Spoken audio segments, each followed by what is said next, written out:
भारत का एक ऐसा राज्य जहां ताकत, परंपरा और तरक्की तीनों एक साथ देखने को मिलती हैं।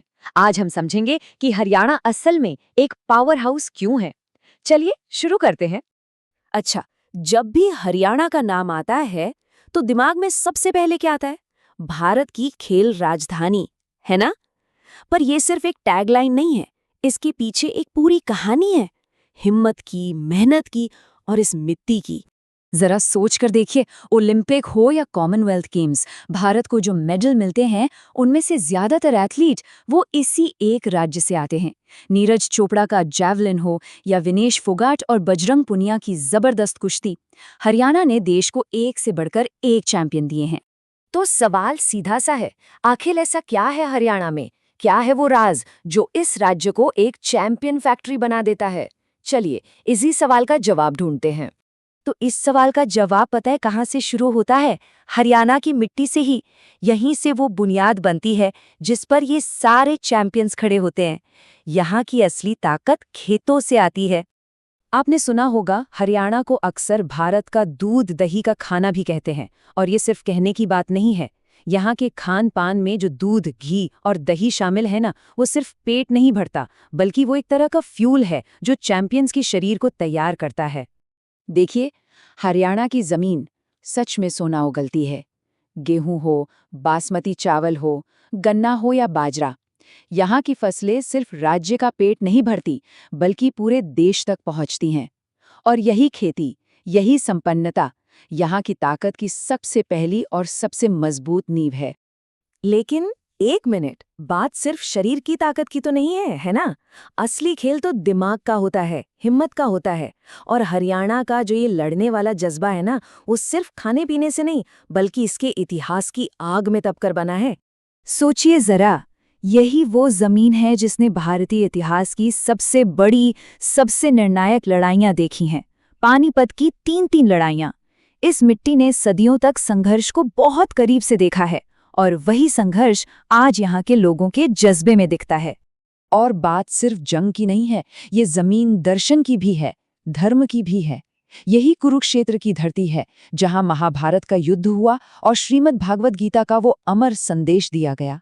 ये जो विरासत है ना, ये यहाँ के लोगों के खून में है, उनके चरित्र का एक हिस्सा है।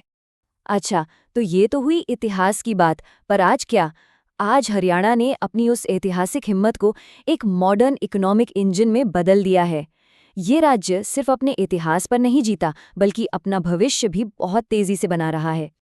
आज हरियाणा की इकोनॉमी के दो पहलू हैं जो एक साथ चलते हैं। एक तरफ तो ये खेतीबाड़ी में आज भी सबसे आगे है, और दूसरी तरफ गुरुग्राम और फरीदाबाद जैसे शहरों के साथ ये एक बहुत बड़ा ऑटोमोबाइल और इंडस्ट्रियल हब भी बन चुका है। और गुरुग्राम को कौन नहीं जानता, भारत की मिलेनियम सिटी। ये शहर हरियाणा की मॉडर्न कामयाबी का सबसे बड़ा सिंबल है। मारुति सुजुकी जैसी बड़ी बड़ी कंपनियां यहीं से देश की तरक्की को रफ्तार दे रही हैं। अच्छा, हमने इतिहास की बात की, इकोनॉमी की बात की, लेकिन किसी भी जगह की असली पहचान तो उसकी संस्कृति, उसके रहन सहन से होती है ना? तो चलिए अब हरियाणा के दिल में झांकते हैं। यहाँ का खाना देखेंगे ना तो बहुत सिंपल है, लेकिन ताकत से भरपूर। बाजरे की खिचड़ी, कचरी की चटनी, और हाँ, साथ में ढेर सारा दूध, घी और मक्खन। यही वो एनर्जी है जो यहाँ के चैंपियंस को ताकत देती है। और यहाँ की संस्कृति में भी गजब की एनर्जी है। सूरजकुंड का मशहूर क्राफ्ट्स मेला हो या कुरुक्षेत्र का पवित्र ब्रह्म सरोवर, फाग, स्वांग और धमाल जैसे लोक नृत्य हों, हरियाणा अपनी जड़ों को, अपनी विरासत को आज भी पूरे जोश के साथ जीता है। तो चलिए अब इन सारी बातों को एक साथ जोड़ते हैं। हम अपने उसी पहले सवाल पर वापस आते हैं कि आखिर हरियाणा की कामयाबी का ये फॉर्मूला है क्या?